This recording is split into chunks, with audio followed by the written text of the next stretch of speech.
Imam kita, Imam Ahlus Sunnah wal Jamaah, imam besar, Imam Abul Hasan Al-Asy'ari, dia menyebutkan awwalu ma yajibu 'ala al-'abdi al-'ilmu billahi wa rasulihi wa dinihi.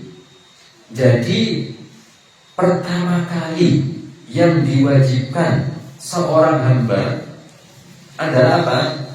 Al-'ilmu billah, mengetahui tentang Allah Subhanahu wa ta'ala, kemudian mengetahui Rasulnya, dan mengetahui apa? Tentang ajaran-ajaran agamanya.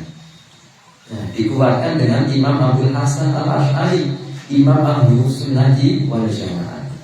Kalau ada orang katanya, masa sih kita ngaji ilmu tauhid, ilmu akidah terlebih dahulu?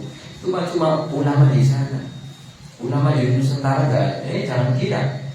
Pendiri organisasi terbesar di Indonesia, Abdul Syekh Muhammad Hashim Asy'ari radhiyallahu anhu, beliau punya kitab, bahkan ya beliau punya cucu namanya Gus Salahuddin Hafiz rahimahullah. Jadi beliau punya cucu suatu ketika pernah melakukan perjalanan di daerah Brebes.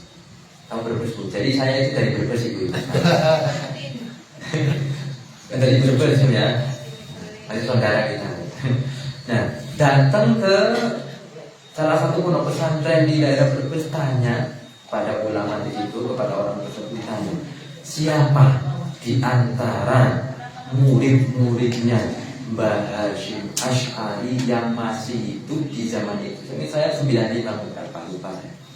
Akhirnya direkomendasikan di salah satu ulama. Subhanallah, ternyata tetangga saya, Yai Tahmid Syihabuddin. Diarahkan ke orang Brebes, pasti kenal biasanya Mbah Tahmid.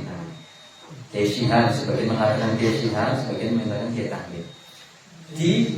Diarahkan ke Kiai Tahmid Syihabuddin. Diarahkan ke situ. Subhanallah. Di desa namanya desa Jagalan ini, desa saya gitu misalnya. Di satu desa, nggak jauh, cuma 3 menit atau berapa menit itu dari rumah saya. Beliau murid Mbah Hashim Asy'ari, murid langsung, mondok di tempat Mbah Hashim Asy'ari selama 21 tahun. Mondok ulama dulu seperti itu. Kita kadang ngaji saja rutinan, kadang ya udah berapa lama ya, pikiran kita kemana-mana. Ini mondoknya udah 21 tahun. 21 tahun ibu-ibu sekalian. Anak sekarang disuruh mondok 5 tahun aja udah gak betah, banyak kayak gini. Ulama dulu 21 tahun. Ya, subhanallah. 21 tahun mondok di Mbah Hashim Asy'ari, pendiri organisasi terbesar di Indonesia. Ya, apa yang beliau cari ini? Keturunan Mbah Hashim Asy'ari, cucu atau cicit beliau apa?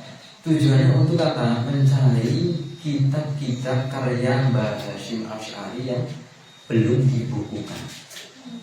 Ternyata subhanallah, di situ di desa saya itu ditemukan kitab yang sangat terkenal di kalangan pesantren, Risalah Ahli Sunnati wal Jamaah. Ditemukannya di situ. Sama apa? Adabul Alim wal Muta'allim. Ditemukan di situ. Kitabnya Hadratus Syekh Muhammad Hashim Asy'ari, 21 tahun. Nah, ini gurunya siapa? Kalau sebagian ibu-ibu, bapak-bapak kenal itu Ustaz Abdul Haq. Beliau gurunya Mbah Hashim Asy'ari, beliau gurunya Kiai Tahmid Syihabuddin, gurunya Muhammad Hashim Asy'ari. Gak jauh, alhamdulillah kita langsung nyambung. Nah, ala kullin, intinya apa? Bapak-bapak, ibu-ibu sekalian, yang kita ambil dari kisah ini apa? Dalam kitab beliau itu ada kumpulan, namanya kitab Irsyadus Syari. Itu kumpulan karya-karya Mbah Hashim Asy'ari. Di situ disebutkan apa? Alhamdulillahilladzi la yahwihi makan. Di muqaddimahnya Maha suci Allah Subhanahu wa ta'ala, yang zat yang tidak diliputi oleh apa? Oleh arah. Zat yang tidak diliputi oleh arah. Kemudian dalam muqaddimah beliau kitabnya ada kitab At-Tanbihat Al-Wajibat. Disebutkan wa asyhadu an la ilaha illallah wahdahu la syarika lah al-munazzahu 'anil jismiyyati wal jihati waz zamani wal makan. Atau kama qala Hadratus Syekh Muhammad Hashim Asy'ari. Hadratus Syekh Muhammad Hashim Asy'ari. Disebutkan apa? Dan saya bersaksi, ini dalam muqaddimah kitab beliau ini yang apa sangat terkenal. Siapa sih yang nggak kenal apa Mbah Hashim Asy'ari? Dalam muqaddimah beliau saja mengatakan apa? Dan saya bersaksi bahwasanya tidak ada Tuhan yang berhak disembah melainkan Allah. Allah Subhanahu wa ta'ala al-munazzah lil jismiyah, maha suci dari sifat jisim, sifat benda. Ya. Kemudian apa? Al-jismiyah wal jihad, maha suci dari arah, tempat, dan apa? Maha suci dari masa dan tempat. Ini pendiri organisasi terbesar di Indonesia. Ada, kalau kita mau ambil kitab-kitab para ulama ya, di Nusantara ada Syekh Nawawi Al-Bantani. Dia punya kitab juga Tafsir Al-Munir kan. Ada Tafsir Munir juga, ada di situ disebutkan tentang ayat bahwasanya Allah Ta'ala tidak serupa dengan makhluknya. Banyak ibu-ibu, bapak-bapak sekalian yang dirahmati Allah Ta'ala. Maka dari itu yang kita perjuangkan di sini tidak lain, tidak bukan meneruskan perjuangan ulama terdahulu. Ya, tidak lain tidak bukan meneruskan perjuangan ulama terdahulu. Bahkan Kanjeng Nabi mesti, apalagi ulama-ulama yang ada di Indonesia ini. Ini penting sekali kita mempelajari ilmu yang kaitannya dengan apa? Mengenal Allah. Kita kan ilmunya apa ini? Umur kita kan gak lama kan, bapak-bapak ibu ya. Kita nggak tahu. Ya. Kita nggak tahu kapan akan meninggalkan dunia ini. Waktu yang rentang itu, ilmu yang banyak sekali. Apa yang harus kita dahulukan? Ya ini, memenuhi wasiat Rasulullah SAW, mengutamakan ilmu yang sifatnya, kalau orang akademisi katanya fundamental, yang sifatnya paling utama terlebih dahulu. Yang didahulukan ilmu akidah, karena hukumannya fatal kalau orang itu nggak tahu akidah yang benar.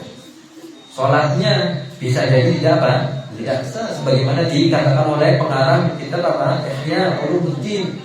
Imam Al-Ghazali mengatakan apa? La tasihhu ibadah illa ba'da ma'rifatillah. Tidak sah ibadah seorang hamba kecuali apa? Setelah mengetahui Allah Subhanahu wa ta'ala yang berhak disembah. Nah, ini baru satu ayat. Baru berapa ayat Ibu? Satu ayat. Kalau kita kalau orang Jawa bilang pritili. Kalau kita perinci itu kita bongkar semuanya. Subhanallah. Ya. Jadi apa? Saya ingatkan sekali lagi, ngaji yang sifatnya seperti ini. Ngaji satu ayat dengan paham, ya, apalagi kaitannya dengan ilmu yang utama, ilmu akidah itu pahalanya sangat luar biasa. Tadi dalam hadis Nabi satu ayat lebih utama dari berapa sholat tadi? 100 rakaat.